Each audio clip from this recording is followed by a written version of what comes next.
Hi and welcome to this video series in which we're going to be having a look at doing some Mythic Plus whilst pugging.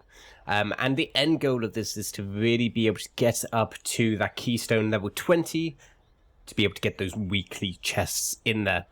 Now, this is going to be a kind of like a tank POV. I main tank in the series, and also I kind of want to minimize the time it takes to be able to get groups, and rather than waiting, those times would simply be jumping in from pug to pug. Now, my recommendation is if you want to do it faster, you can play a healer and tank. Now, playing in these roles obviously have the benefit of being able to get groups faster. I know a lot of time can be wasted sitting around for groups. My recommendation is to always run your own key, as that's going to be your best chance for getting into those higher key levels. And you can play tank and healer. The only downside is you're a lot more limited by either the amount you can heal or the amount of damage you can take. It's a bit harder to be carried than if you bring in some higher item level people. Now, there's plenty of good guides out there on how to gear.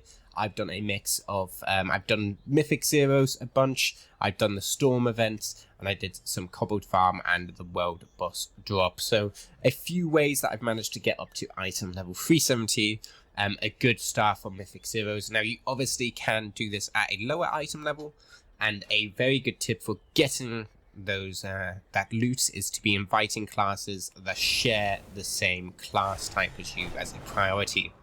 So as a monk, you're going to see that I'm going to be focusing on inviting level wearers into my group that are preferably a higher item level than what the dungeon drops, if possible, because then it's going to make gearing up that much easier and we'll be able to take that much more damage. Now, you will notice I would have just popped up the talent tree on the screen. That is just if you're wanting to copy what I'm showing. If you are playing a Brewmaster, there's some great Brewmasters out online who will be talking more about playing the class. I'm a bit rusty on it. I did play Brewmaster back in 8.3 and managed to get up to 22 keys and 23s. So I'm kind of relearning the class as we go through, but you'll see as a Brewmaster, they probably excel when they're in content that is a bit challenging for them or is taking the DPS they need. So let's jump into this key and just talk and have a bit of a commentary over the top about what we are doing here. Now, although I did say I'm going to be running these primarily in pugs, which I am, I did just have a friend join me who is a healer main who's jumped on his ults to try and learn how to DPS, but we aren't on comms. This is as if we're just running anyway. We picked up our Lust and we picked up our BR just to make sure that we have a solid comp. Now, we are on bowstring this week, so we have to be a bit careful. We're starting off with an 8 Shadow Moon, and really the main cast that we need to stop here is the Bone Menders. That's going to heal them right up. Now, these Void Slashes can hurt a bit, but we're pretty safe. We're just going to be walking them back just to make sure that we're getting or making the most out of our time. Now, Shadow Moon Burial Ground, obviously this is an easier key, so we're hoping for a +3 in this. And what we're going to do is we're going to avoid that Void Elemental there, and we're going to quickly pick these Loyalists and Spirit up. Now, remember, for people who are new to tanking on this in particular, those elementals, those void spawns, can spawn either side of this entry, so left or right. I think if you go fast enough, you should always have the left side clear. You never want to be going to the side that has the void elemental spawning, because that's just going to be way too much damage, and also you'll go over percent at this point. Now, some of these mobs get a little bit scary when they are boosted up, but you know, if you know this ahead is safe, don't worry about keeping there and damaging those. We can always go ahead and start picking up the next set. Now, they get chunked, but a good tip here is if everybody jumps down, you'll actually get the mobs TP down to you, so you can kill them all in one. It makes it a lot quicker for killing them. I noticed that I don't have some aggro in there, so I'm just make sure that I get that, and we can move on to the next pack. Now, these skeletons hit hard, and the Bone Mender has the Shadow Mend healing, so just keep an eye on your defensives. You can do some stuns on here like I did to cancel the cast. We'll be talking more about CC and interrupts, but it's really important and integral, especially as you get the keys higher, to be able to focus on what needs interrupting. Here I was walking back and felt like I was wasting some time, so simple bring a piece and be able to keep momentum through the dungeon itself. Now I do apologise, I am a bit ill at the moment, so if I sound a little bit nasally, sorry for that. Hopefully in the future this should clear up. The wonders of having a 1-year-old to bring you a bunch of illness to you. So this boss, we're unfortified, quite straightforward really, not going to be too much damage. We want to keep as much uptime as possible when we do hero. You can see those daggers in the sky. They can be a bit of a pain. If you are DPSing, you want to avoid standing on those moons, the little circles, and stacking helps minimize or gives you more area to play with. But you see we had a couple DPS standing on the circles. Now this boss is melting really fast, we have decent damage, being a piece pop that spirit back, and the rest is normal. We just keep going ahead and keep damaging it. Now I did think we might have skipped this eclipse phase. I'm just going to Zen meditation here. It's really overkill, doesn't need to be done. You lose a minor amount of DPS, and at this point with my item level quite low, my DPS isn't that great, so I'm not adding too much to it. You see the DH dies. I might have distracted him there standing in the area. But although you may want to invite everybody to your keys, it's always important to try and bring in people who can carry you or can do high damage, just to make your life easier as a tank and to really push your key as high as you can, because as mentioned, that's going to be the way to climb through them easiest. Now I go a bit aggressive here. We're going to pick up lots of things. I start losing aggro. We do a AoE kick, and this pool is quite dangerous. You can't keep aggro on all of the souls at once. They do kind of focus onto targets. I put a ring of peace down to try and disrupt what's going on, and we just try and hope for the best with these kicks. Generally, in the higher elos, you'll be rotating kicks a lot better, which would be handy. But we managed to keep the rest in here. We use our paralyzers and different abilities to interrupt and stop some of these casts. So I kicked the domination there. However, 5 minutes in seems to be going pretty well. The DH damage is a little bit low, but the Warlock and the Evoker seems to be doing well enough. Now, a bit awkward here. These ads, you want to avoid at all costs the death boats going off. But what I do is I kick the furthest one away from me. Now, I do that just so I can bring them all together and get them effectively grouped. You see one does go off.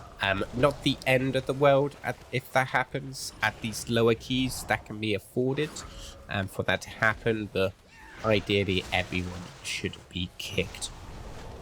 And it was just unlucky that we got a double pull in there. Now I'm just simply going to take this one just so we don't walk over it and get more come through, but we can use our kicks here, it doesn't matter too much. Right, this boss coming up has notoriously low healing checks, so we can just focus on all our damage. We check the mana, we've gone in, and the only thing we need to really make sure is that Death Blast. The breath doesn't go through and hit our DPS, so I'm just keeping an eye, so Void Blast, keeping an eye behind me. I don't know how our Warlock didn't get one shot, but that was fine. So we're just going into our damage page in here. Doing 16k, this should increase dramatically as I gear up. Get a bit of cheeky damage in and vote out. Now I noticed someone walks over the books that respawns the spirits, but I'm just going to paralyze that and carry on. Bit extra damage now, just make sure they're stacked on top. I touch of death it, we get back and we continue on with the boss. Now a tip here that I wanted to say that what I do is behind me at this point there is a book in which a spirit always spawns when you go to the next pack. So a bit of a tip, you can run over there a bit early, which you'll see me do. So 10%, I run over there and spawn the ad, and that ad will actually disappear when the boss dies. So you save yourself having to kill that. It triggers it as being part of the boss encounter, and you'll see that that disappears. So a nice little time saver there. And we pick up this group. Can get a bit awkward. These dominators are really tough. You can choose not to CC them, which we do for quite a while. But they do eventually get knocked back and kicked, and only when they get kicked do they start casting offensive spells in there. So we have to make sure that these kicks are rotated. I noticed that we do pull another ad at the back, which isn't ideal, but because I'm a bit slow on taunting that, but once I get to it, I make sure that I get the kicks, and we start just walking it down just to save some time, so we can just hit it as we move. Hopefully people kick that as we go down, but you can see I'm trying to lead it, but it doesn't always happen. People don't always kick, but you should see that improve as time goes on. You also notice my placer profile. I'm using quasis in there, and I can link that in the comments if you want. Just feel free to request it, but that's just highlights to me what some of the main spells we want to be looking out for kicking. Now on this, I know that I want to kick the spider, and I'll also AoE stun the bats of their cast. Now I'm doing that because the spider can't be stunned where the bats can, so we're going to be focusing on using those. Put in the side spiders just to make sure we're getting as much damage as possible in here. I try and paralyze that, and I kick the other, and you can see our pace is going pretty well. I noticed the warlock had some damage to them. If I'm honest, I was trying to find my healing spell because I barely use it. I just wasted a little bit of time there, but we pull in. Now these spiders, they can be a bit challenging for some groups, but they're actually relatively easy because you can actually solo kick them. So what I mean by that is by the time your kick comes off CD as a melee, you'll be able to kick them again. So you only have to assign one person to do that. There we go. Now I'm saving some of my cooldowns, some of my big cooldowns, purely because I know that I want to kill the bats together with the worm. Now I let them pass a couple times just because I want to do some damage to the worm. I know it's bowstring. I don't want to be in a position where the worm has 4 bowstring stacks. I'm just keeping an eye out on them. I lose my threat, but it's fine. We're in a level. My problem is my damage is a bit tough on getting this threat, but it's dealing fine damage. It's not too bad. In an ideal situation, I wouldn't be losing any threat in here, but my mind is clearly focused on the fact that these bats need to be stopped. So, you know, keep your threat in there. My poor evoker is getting a bit hammered in this situation. But we kill that down, we focus it down, and we simply do our kicks and our rotation. Now, by no means do you have to double pull that. If you don't feel comfortable, don't do it. But if you're in a group that has some AoE stuns, I have mine, I have the evokers, should have had the demon hunters, and the warlock would probably be spec'd in it. I'm not too sure if they did use it, but it's more than enough to handle the group itself. Now this boss is a big time waster, that's the only problem. Not really dangerous at all, but it can take a while. Now we're going to be saving our lust for the last boss, I imagine, because we have 2 minutes left on it. But we come and do it. Now, you can put a marker down, and I actually go to do it, but I realise I don't have them turned on in this dungeon. If it's a low enough level, you can just zerg the boss itself, even when the ads spawn.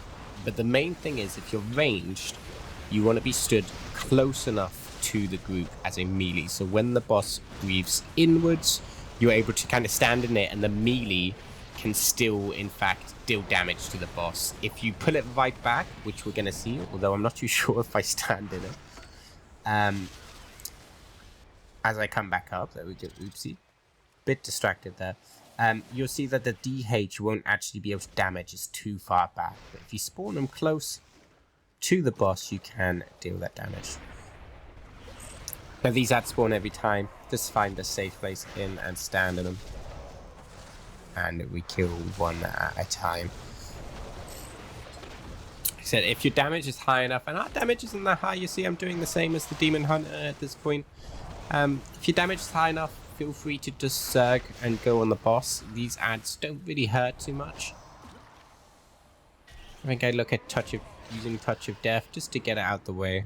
We have 7 minutes still on this key, so we have plenty of time. And you know, you really need to make use when you do have these keys, these easier ones, Shadow Moon, where you can get a comfortable +3 on it to really boost your key higher. And you might be scared about going into your higher keys, but honestly, just give it a go. You'll get people with higher item level and IO apply.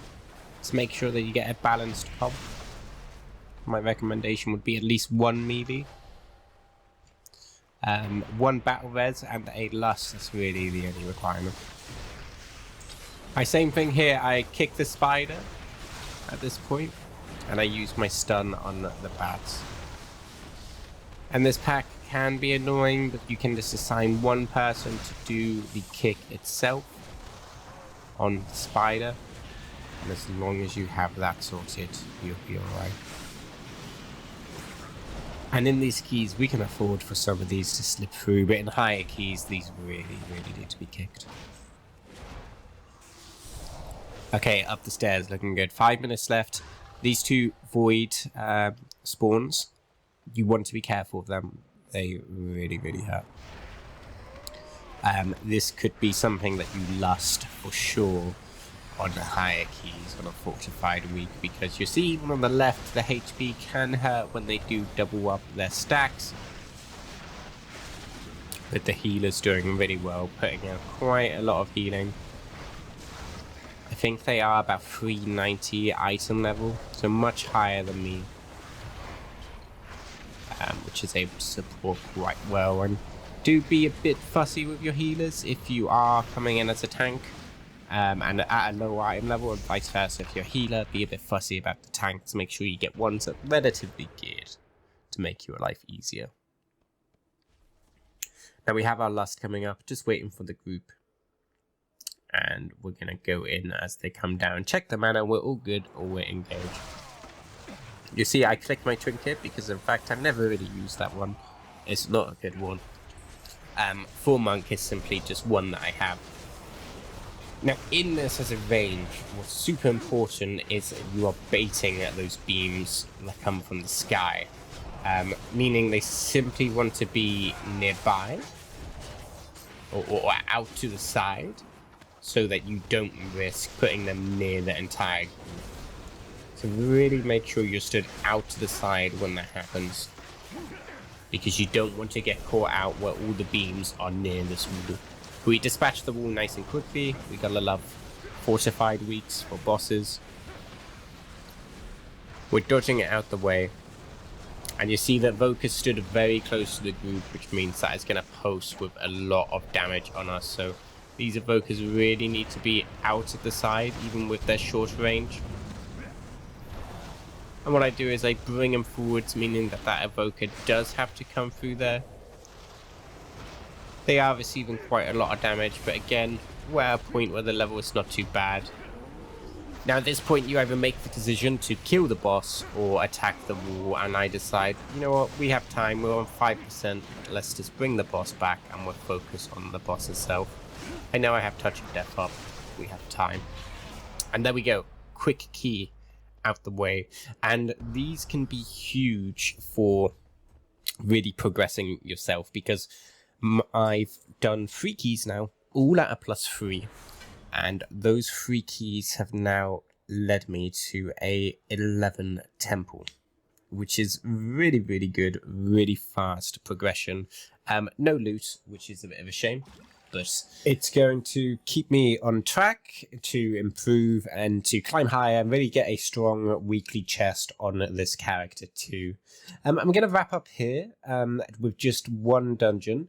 I'm not too sure about the length of the content in which these sessions are going to be running at, or these episodes, should I say. I'd love to get some feedback within the comments of what you would like to see, whether you would want multiple dungeons within one video, whether you would want trash to be cut out within these videos, and what sort of progress you would like to see. And if you do have any questions or want any links to certain add-ons or recores, feel free to let me know. But for now, take care, have a good day, and take it easy.